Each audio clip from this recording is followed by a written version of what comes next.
Words of grace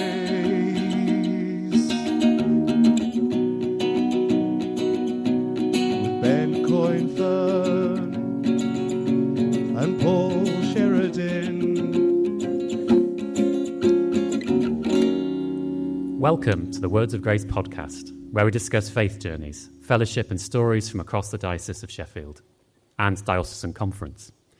Each week we feature guests from a broad range of backgrounds and traditions within the Church of England.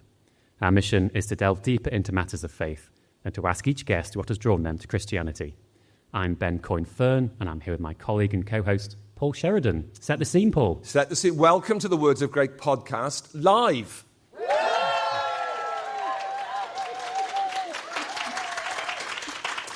They're not cheering a goal in the France-Spain game. No, they're not. They're cheering you and me, Ben. And everyone here as well. And everybody else here. Okay, can I just think it was me for a minute? Yeah. No, it's fantastic. We're at the Diocese Conference at the Hayes in Swanwick. We are, aren't we? Is that where we are? Yeah. In Derbyshire, yeah. In Derbyshire. We should have a quick show of hands, actually, as well. Who here has listened to an episode of the Words of Grace podcast? That's pretty much the whole room, I think. Yeah. Show of hands, who's been a guest on the Words of Grace podcast? Just about everybody here. Wow. That's a bit tricky, Ben, because there were a few people that didn't put their hands up. Now I feel slightly embarrassed they haven't been on yet. I feel like we've been lobbying already people here to come on if they haven't been. Yeah, we've got a little table.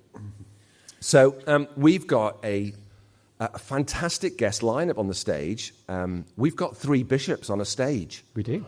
I don't know what we call 3 bishops on a stage. There's a joke that I've been trying to work out for days. Trio of bishops? A what? A trio of bishops? Oh, that's not good. Beauty of bishops.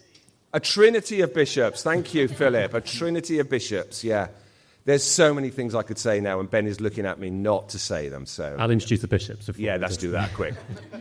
So we have returning guests, Bishop Pete, the Bishop of Sheffield, Bishop Leah, the Bishop of Doncaster, and our keynote from the whole conference, Bishop of Southampton, Bishop Rhiannon. Welcome. Thank you. Thank you. So I think if we start off with Bishop Rhiannon, just tell us a bit about Leipzig and your role with Leipzig, leading a church into growth. Yeah, I'd be delighted to. So yes, as you said, leading your church into growth, bit of a mouthful, so it often gets called Leipzig, though it took me a year to work that out originally. I first got involved when I came here for a national Leipzig conference, which is back in 2012. I sat there thinking, this is good. I want everyone to know about this. I started running them myself in the diocese that I was in at the time in Birmingham. I got involved with the national team, ended up being on the speaking team, which is fantastic because it means you can keep doing this. So I do 1 or 2 every year. And as I mentioned earlier today, or what Harry mentioned, we even got to go to New Zealand and do Leipzig in New Zealand, which is fantastic. But basically, it's a sort of 7-module course. It does what it says on the tin, helps churches to think, how can we grow? And it's very practical, lots of material, and most importantly, we think it can be transformational, just to help churches to grow. And it's an exciting challenge, isn't it, as you just said? Yeah. Oh, it is amazing. And we did some research a couple of years ago, and apparently churches that come with a group to a Leipzig grow by more than 10% every year for 3 years. Sorry, more than the national average, which is huge. So worth doing. And you quoted a great statistic earlier on about the number of people who would go to church if they were just invited. Yes. So I was referring back to a report from 2007, so quite a long time ago now, but Tear Fund showed that 3 million people, I can't remember now whether it was in England or the UK, but anyway, 3 million people said that they would love to go to church if they were only invited. And some other organisations have done some more recent research, and it's a very similar figure. So, that's very exciting. Honours here today, isn't it, to make those invitations? Yeah. And you've got quite a preponderance of Sheffield people around the organisation as well. So just tell us who else is on that from Sheffield that people would know are in the organisation. Okay, so Harry, sitting over there. Harry is still here. We're still claiming him. Yes, okay. Quite right. So Harry, what happened there? There was a hand motion from Bishop Pete. So, We're not bitter at all, Harry. No. Harry used to be the Associate Director of Leipzig, so Right. he knows lots and he's done loads of conferences. We've got Sarah Morn. Yes. And who else, Harry? Grant, of course. Grant is on our team. Great. Who else? That's quite a lot. That'll three. do. Those are three very Yeah. much friends of the podcast, all three. Absolutely, yeah. And three excellent people. So, Bishop Pete, Bishop Leah, why was it that this is the first diocese conference for a number of years. Why was it particularly that you felt it was right to do Leipzig at this conference? Well, it was partly because we knew that in Harry and Grant we had skilled contributors who were enriching the lives of other dioceses, and we'd never really given them a forum in our own. But it's also that although I had never done Leipzig before now, gasp, I did know enough about it to know that it was a brilliant distillation of best practice. It isn't a program. It's a set of themes in which the Leipzig team have gathered the best possible tips to enable the local church to change its practice to grow. And what local church would not want to apply best practice? Beautifully put. Bishop Leah, your thoughts on it as well? So most of my experience of Leipzig, I've not done it personally. So most of my experience of Leipzig came as part of being in an oversight group in the Diocese of Blackburn, which creates cohorts of parishes to go through the Leipzig conference together and then to journey with one another beyond the conference for 2 years, supporting one another across parish boundaries, including clergy and laity. And those cohorts are put together really carefully, but every single church that has done what they call the parish renewal programme with Leipzig at the heart, every single church in every context across all traditions has grown if they've participated in that programme.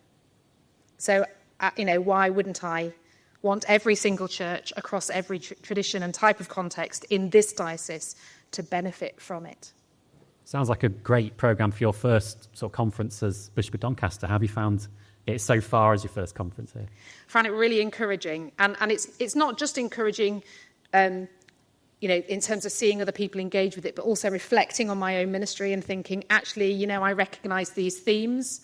And I'm hoping that other people are also recognising these themes in what they've done in the past. So it's affirming as well as encouraging as they lean into what God might have in store next. May I chip in, Ben? So apart from Leipzig, I have already been encouraged today by the number of people in attendance here. This is my third diocesan conference in this diocese, and I think by a significant margin the best attended, but also the breadth of people who are here. The whole. I can't see a missing group. The whole of our diocese is visibly present, and that's a great encouragement to me. And Bishop Rhiannon, just this will be a spoiler alert for people here, but obviously people who are listening back at home, conference will have finished. What would your key takeaway that you want to get across for people about Leipzig and about this conference? I think if you have an appetite to grow and you follow a few basic things, being invitational, being welcoming, being intentional, having a plan, all those sorts of simple things, these can make a real difference, and we don't have to do it alone. There are so many resources in this diocese. There are so many people that can help us to grow churches. It's been going for 30 years, as Bishop Pete said, just honing different tips from different places, just bringing them together. So do it. Do Leipzig and pray. Actually, that's a key thing, because it sounds like an afterthought. It's like the most important thing. But praying for growth is something often churches don't think about.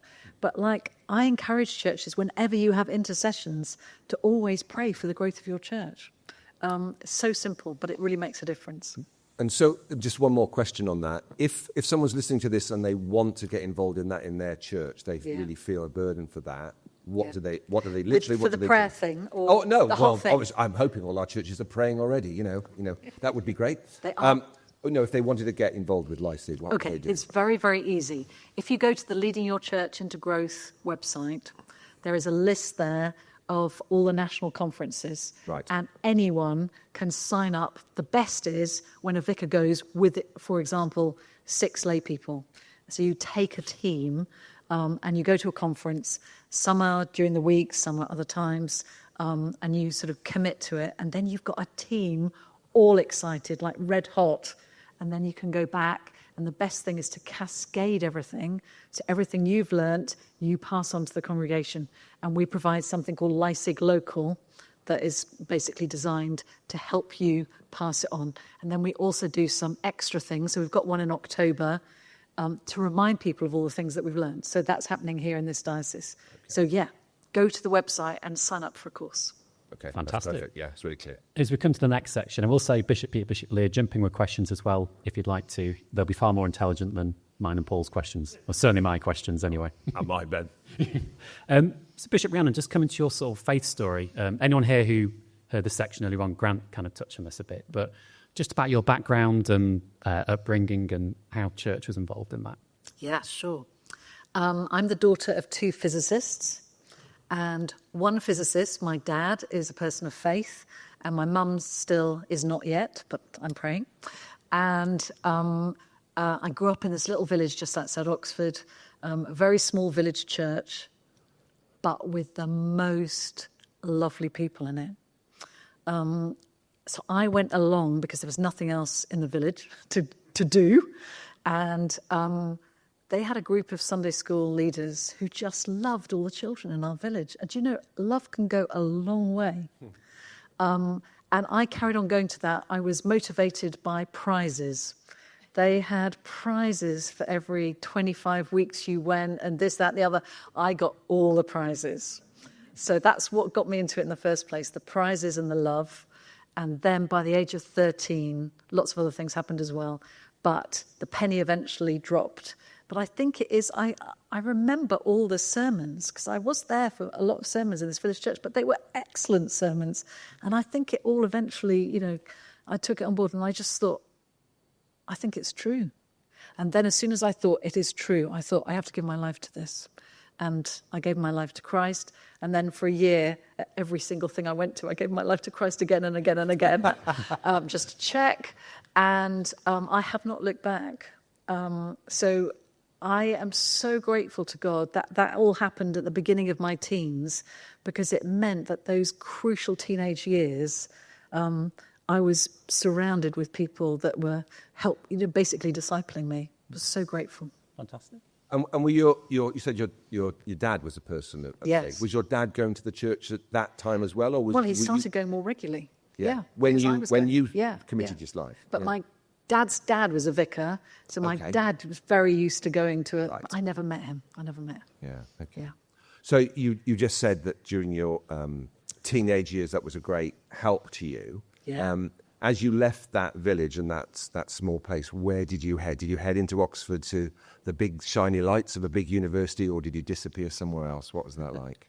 Well, during my teenage years for church, at moments, I took for granted this gorgeousness of this village church. And you went and I did head for some big churches in Oxford. Yes. Every now and again, so I did get a bit of that. Did it begin with St. A at this point? Or? I did go to St. A, yes, yeah. And I went to some other fab places.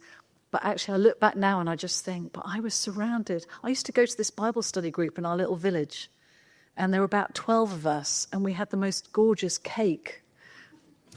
But they let me, week after week, ask all these dumb questions, and I'm so grateful. Again, just looking back and thinking, gosh, and I wasn't the only young person. There were about 3 of us, and we're all in ministry. So I just think that does happen in village churches if you love people and you love Christ. Anyway, so I did go, but I didn't go to university at Oxford. I went down to, do you want to know this? Yeah. Okay. I thought that I wanted to change the world, and I thought that politics was the way to do it. So I signed up for a politics degree at Exeter University. Yeah. And after a term, it occurred to me that wasn't the way to change the world, and that actually church is the way to change the world. So I swapped to theology, and I did a theology degree, and at the end of that, I had so many questions, and I almost lost my faith, but I didn't quite. So then I thought, I now do need to study more to try and work out all the answers to these questions. So I then went to the London School of Theology for a year, did a master's degree in hermeneutics, but met people then, faithful Christians from all over the world, found it very inspiring. They had lots of similar questions, and it made my faith a lot more robust. If I could just ask, you mentioned you nearly lost your faith. Was that a particular moment, or was it just kind of a moving back or a step back? I think it was a gradual thing, but if you study theology in a sort of secular liberal department, as probably lots of people have done, it can feel like you're being attacked from every angle. And it did feel like lots of people, not deliberately, but were kind of having a go. And it is a bit wobbly. Just to bring Bishop P and Bishop Leah back in, have you found that at times throughout your ministry in life, the challenge of obviously in areas that are more sceptical of faith, standing up for your faith? My equivalent experience was starting theological college so post. I did a history degree as an undergraduate, and then went straight to train for ordained ministry. And Rhiannon's right that if you study theology, and I think especially if you study Bible in a secular university context, and you've come from, as I had, a classically evangelical formation, in which you take every word of Scripture to be utterly reliable as the Word of God, you do have to renegotiate your faith. Now, I was rattled, definitely. One of my tutors was a man whose name you may know. He was called Rowan Williams. And he said, you should read Calvin. I told him I was struggling. And he pointed me in the direction of John Calvin, whose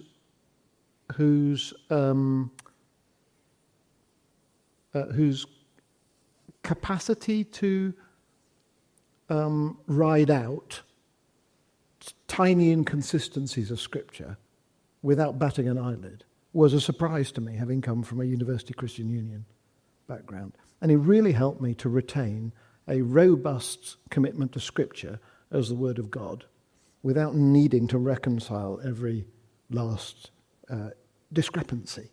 So I was rattled, but I quite quickly found my way to a new robust, faithful place. Bishop Lee? I think it's different for me because I became a Christian much later. I mean, I was at university, but I didn't have that church background, so I didn't have quite the same experience. I would say that within, I had a parent who was very antagonistic towards church, and that was perhaps more threatening to me because, I had a parent who was convinced that one day I would wake up and realise that it wasn't true, and that didn't happen. So I just think the challenges have been different for me, and part of that is I didn't come to faith in an evangelical setting. And when I went to theological college, there were some moments where there were challenges, particularly because I was an Anglo-Catholic who went to train at an evangelical theological college. And so there were moments where I had to really grapple with what do I believe and how well do I articulate it. I remember having a 2-day discussion with somebody about grace and what we meant by grace. But actually, I do think it did help me to hone and own what I believe theologically and help me to articulate myself better to others. So I suppose I experienced it differently. It didn't feel like... I think there are more personal things where I felt my faith was rocked rather than the theological kind of experience of college. So, yeah. That's why things like this are helpful, aren't they? We're here as fellow Christians, but that doesn't mean it's like that all the time, because obviously going out into the world, we do face those challenges. Yeah, and it wouldn't be the first person we've had on the podcast who done theology at a secular university at 18 or 19 and found that a difficult experience. Definitely, we have a number of people who've said that. So post-university, did you look towards some level of ordination? Did you feel that call then, or where did that take you? So I felt a call to some kind of full-time ministry when I was about 14, and it changed quite a lot because I was quite, open to all sorts of influences. So at one point I thought, I'm going to be a Christian youth worker.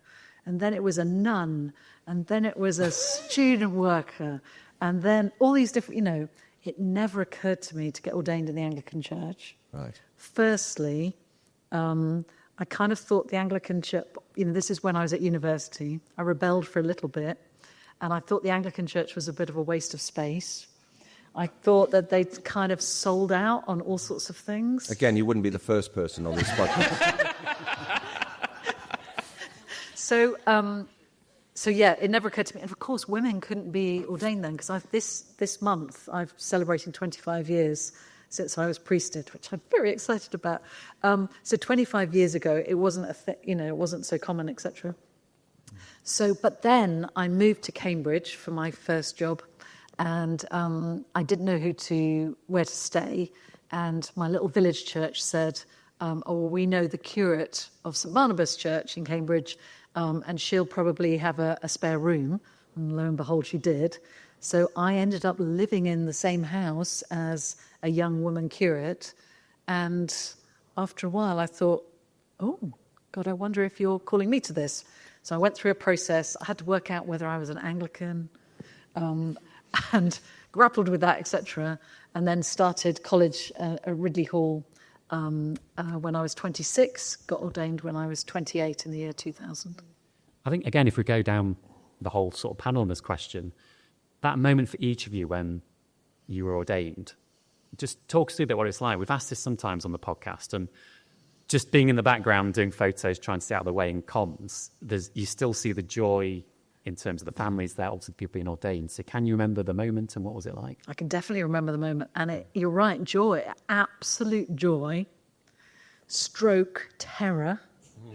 I definitely remember terror, because it's this sense of you're quite young and it's quite a big responsibility, and you know that God has called you to it, and that others think that as well, but it just feels a huge responsibility. And so for me, and probably most, you kind of go, God, you've got to help me.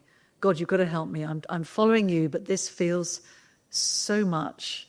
Please, and actually that's always a good place to be. So my sense of vocation to ordained ministry came at the moment of my conversion at the age of 12.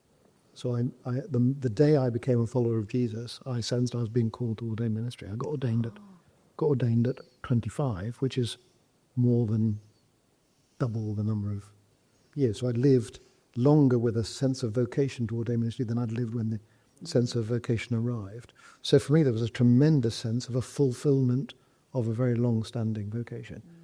But Ben, I was there on the day you got married, and I imagine you felt tremendous excitement and fulfillment, but also a measure of terror.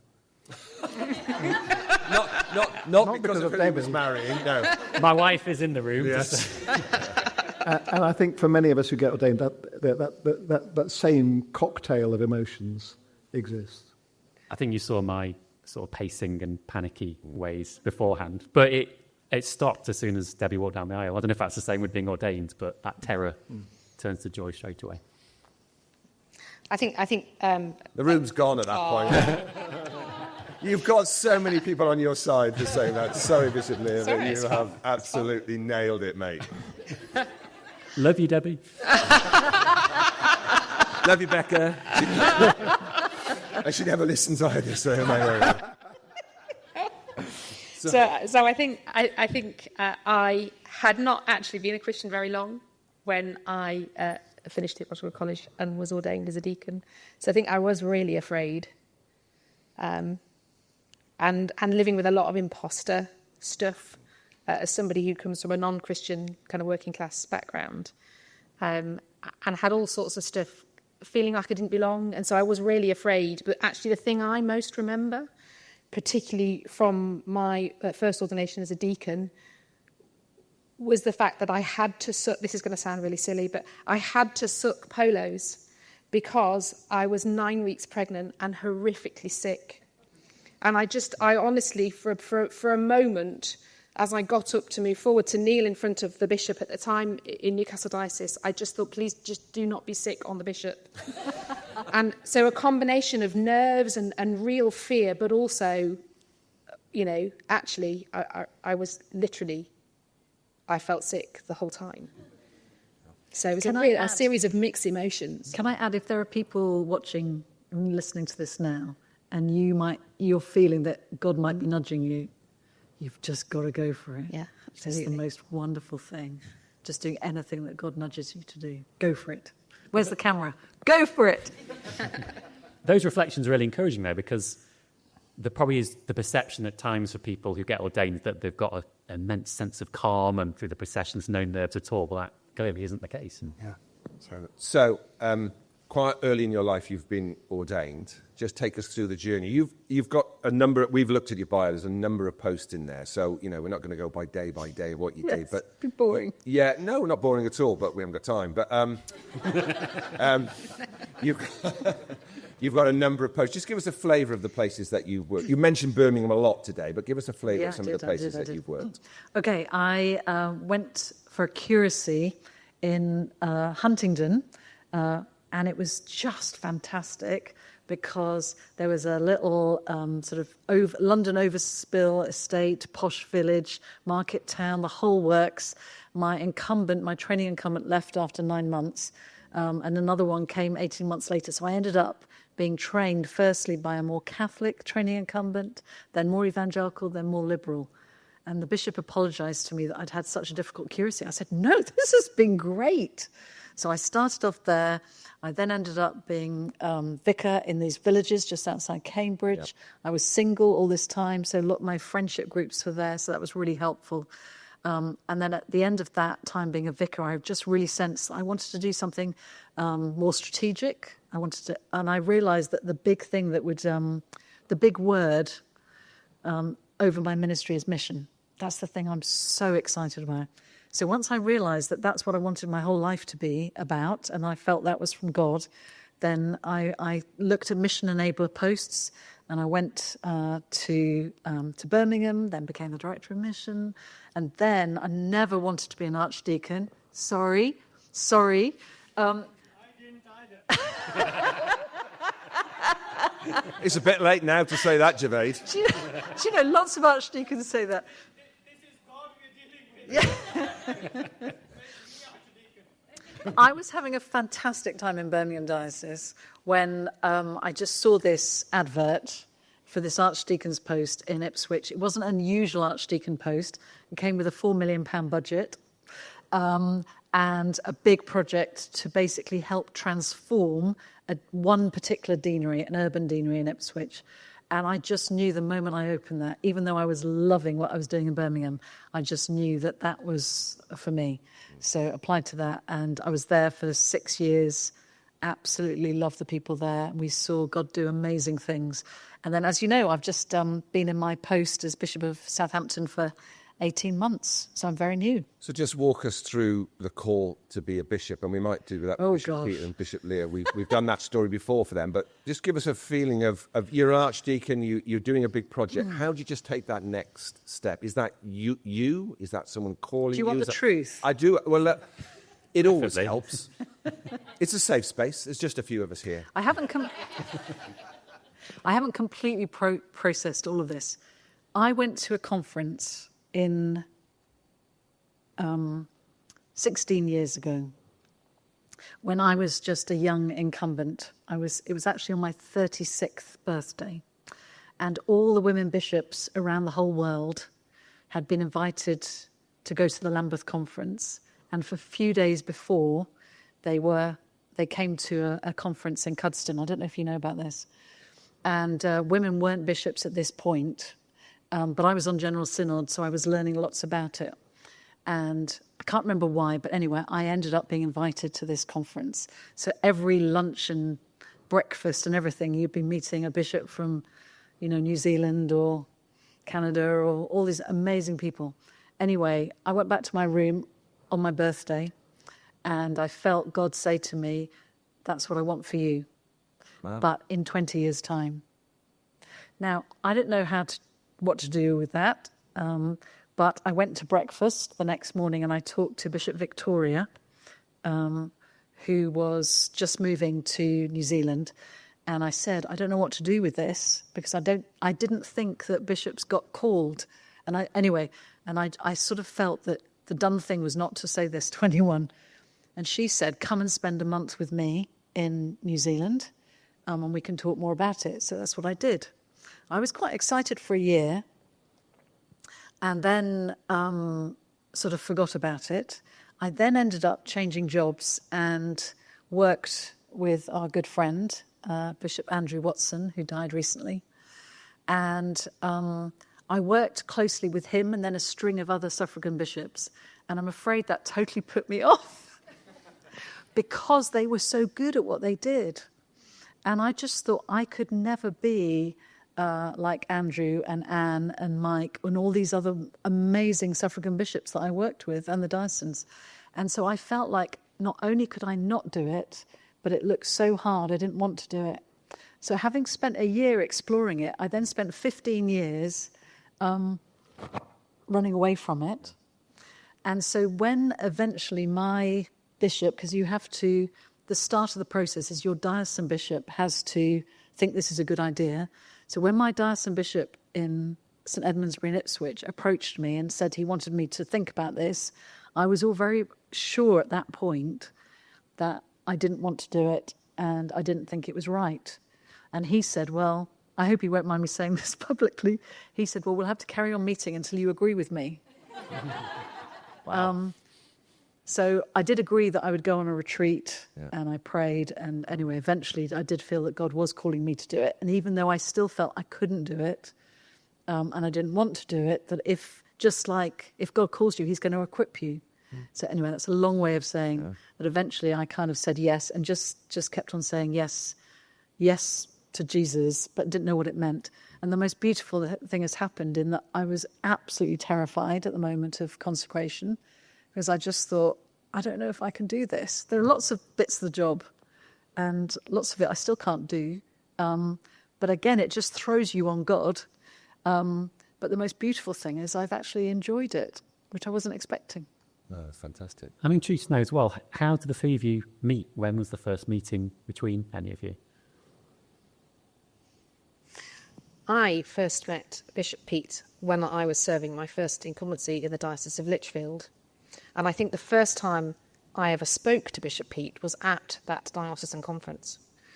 He will not remember, I don't think. I don't remember. Your face told that story, Bishop. I certainly think this may be the first time the three of us have connected together in the same space, though I think we've all connected separately previously. We've been on a course together for several years. Yeah. So we know each other, and I know you mostly through Harry. And I know you mostly through Andrew Watson, who spoke of you often during the time when you worked together in Birmingham. Oh. We have asked Bishop Pete in the past about the Bishop's WhatsApp group. Are you on the same group? No! Oh. No! Oh. It's a head boys and head girls WhatsApp group.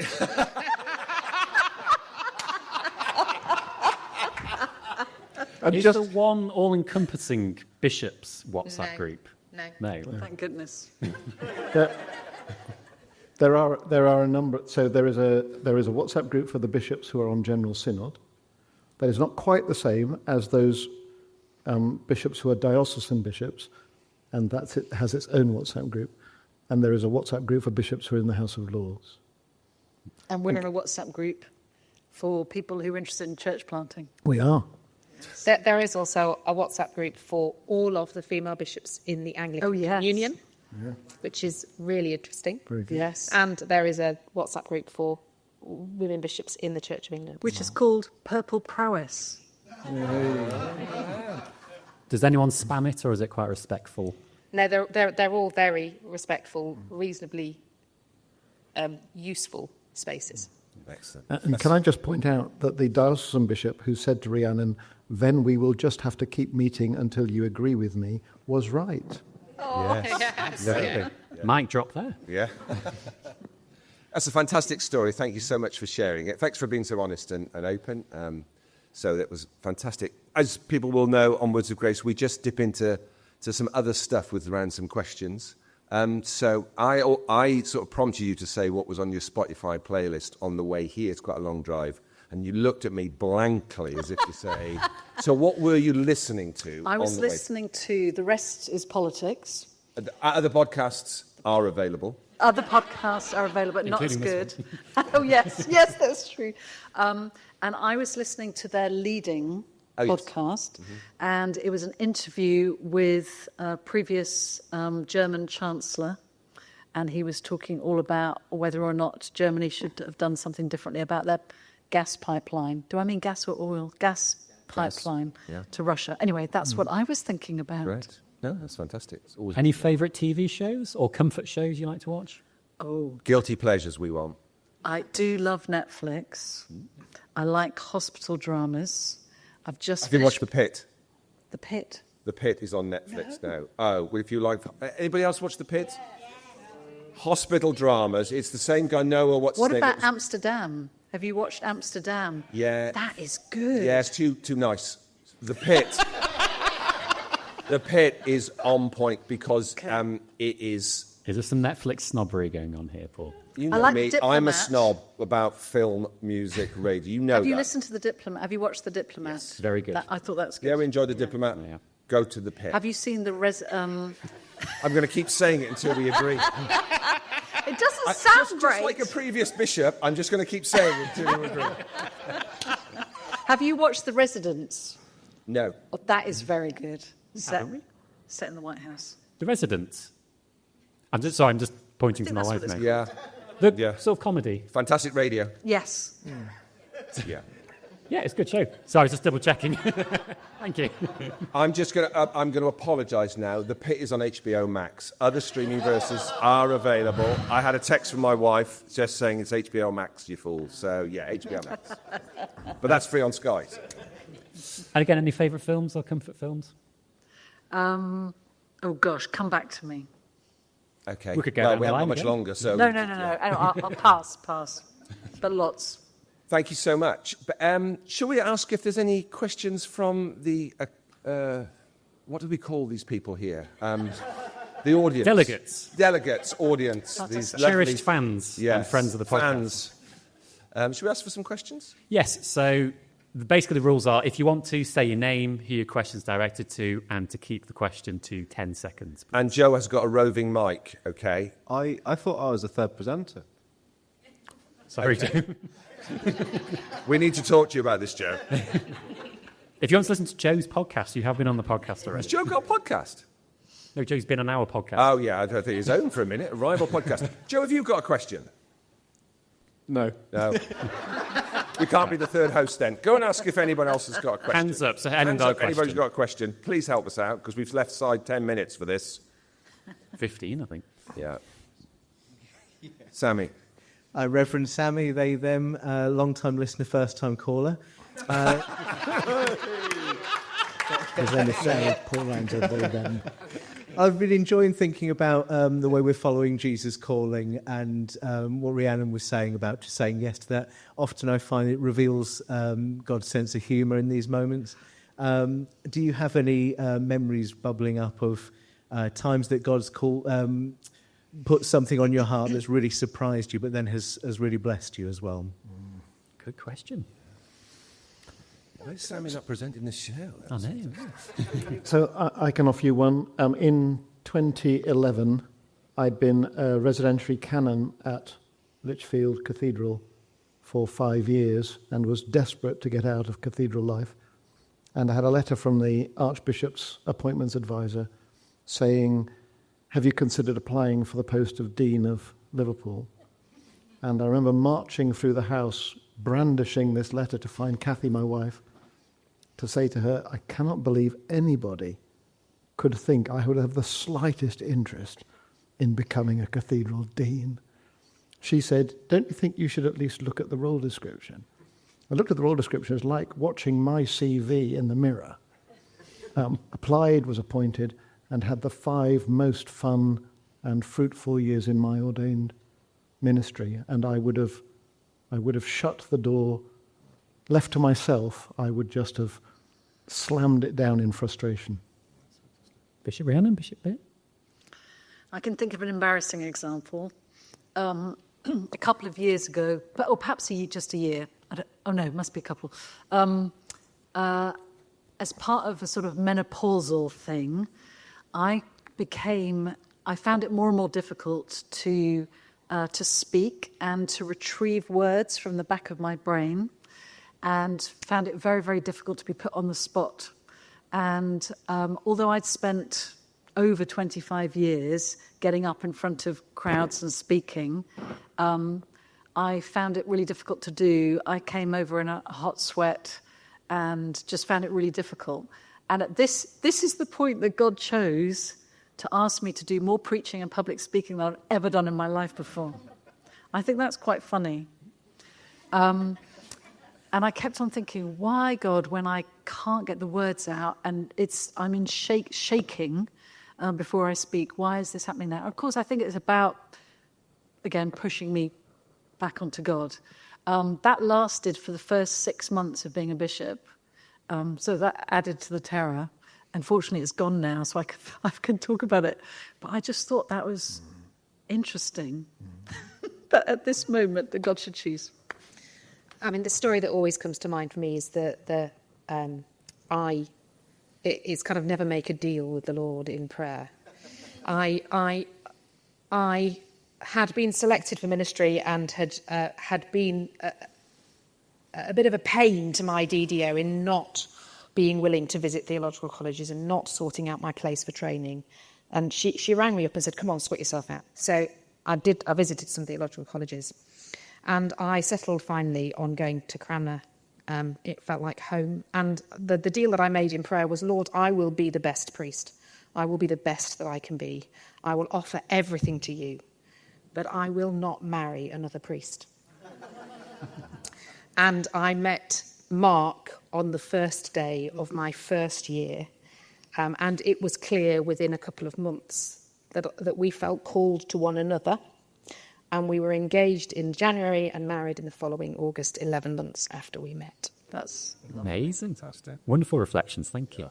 Next question.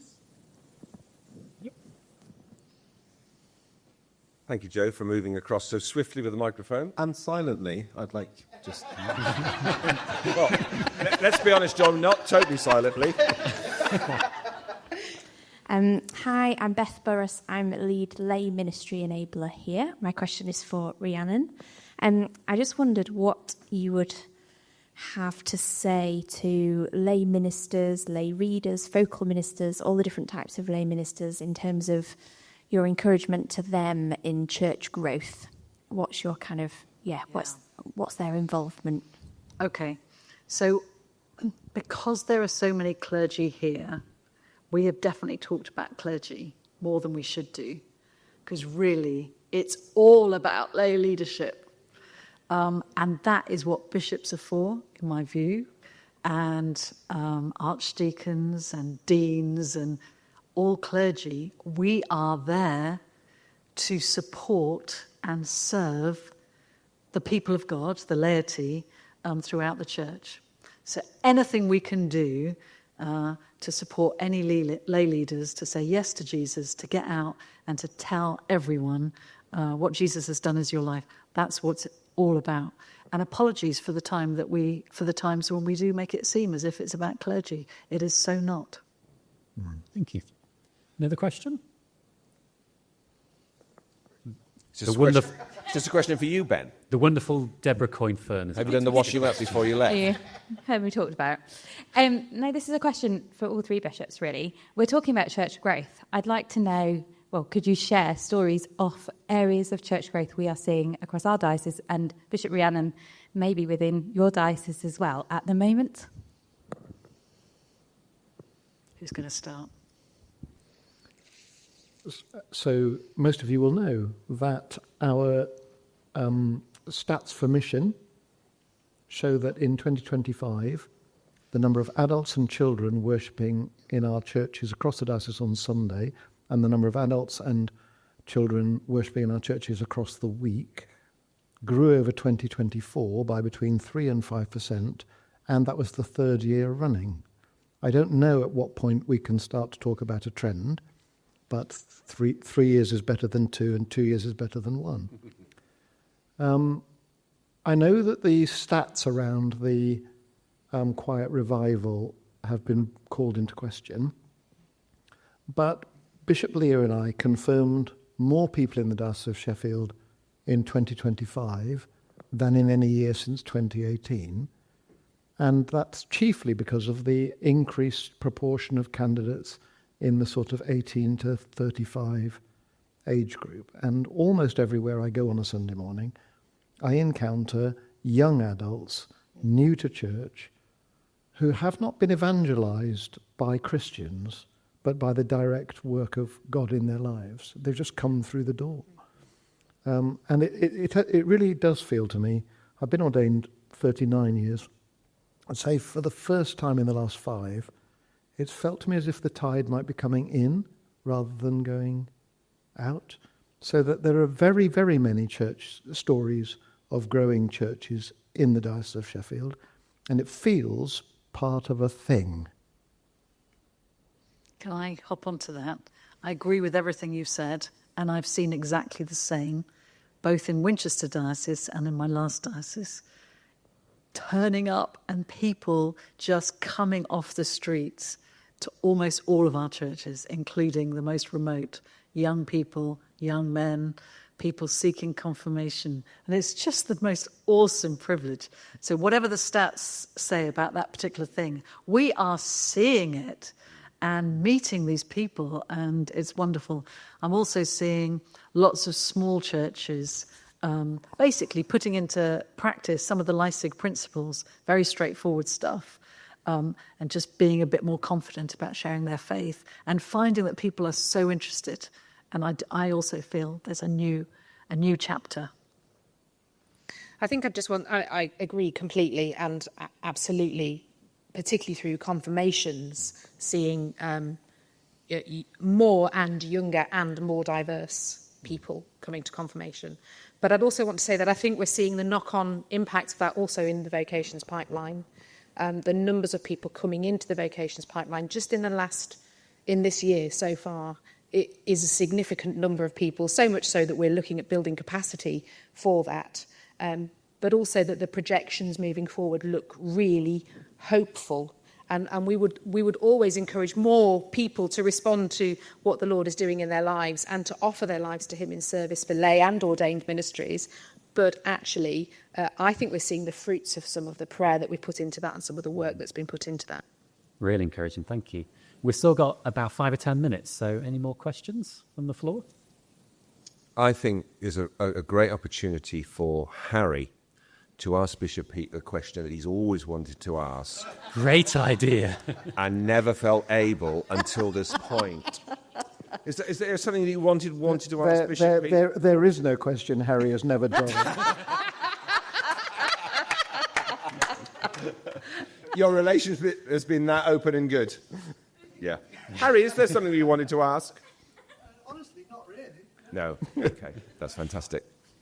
Any more questions from anyone? If there aren't any more, that's absolutely fine. It's been great. Thank you so much. Time's flown by. Thank you for agreeing to be on the stage.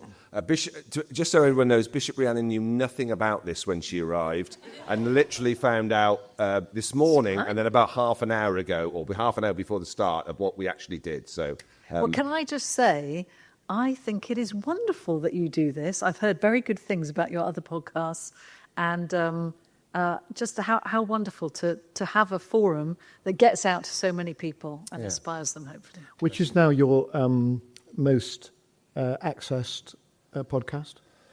It is Joe Edwards. Joe Edwards in the building team. Who's Joe? Who's Joe? For a long time... A very long time. A long time, there were 2 contenders at the top, weren't there, Ben? There was a gentleman who's leaving the diocese, who had gone mad on his social media trying to get more listeners. Just saying, Harry. And Father Grant. Oh, yeah. I had no idea about Joe, or I would never have asked the question. But what has been encouraging is in the top 10, it's pretty much split 50-50 in terms of gender, men and women. Yeah, brilliant. So words of grace at sheffield.anglican.org. If you want to get in touch with something nice to say about me and Ben, that would be fab. Or just if you want to suggest some people that you think should come on. Ben is rounding up candidates at the conference, aren't you? People that have avoided us. There's one or two in this room who I don't think have been in the podcast. Some people don't want to come on. Can you believe that? I mean, the response we refuse to accept, if people are too nervous to come on, that's fine. But whenever anyone says, I don't have a story to tell, that's when we just don't. We're not having Everyone's got a story. Everyone's got a story. Everyone who's been on the podcast has had a fantastic story to tell, so it's been great. Sammy, are you going to play us out in a second? Yes, sir. Yeah, why not? So thank you so much, Bishop Leah, Bishop Pete, Bishop Rhiannon. Thank you, Ben. Thank you, Paul. Thank you to our live audience. And Sammy's going to play us out. And if you'd like to sing along, that would be great. If you don't want to sing along, that's great too. It's the Church of England.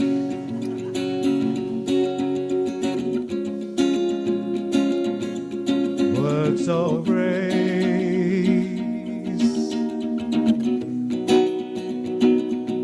with bad going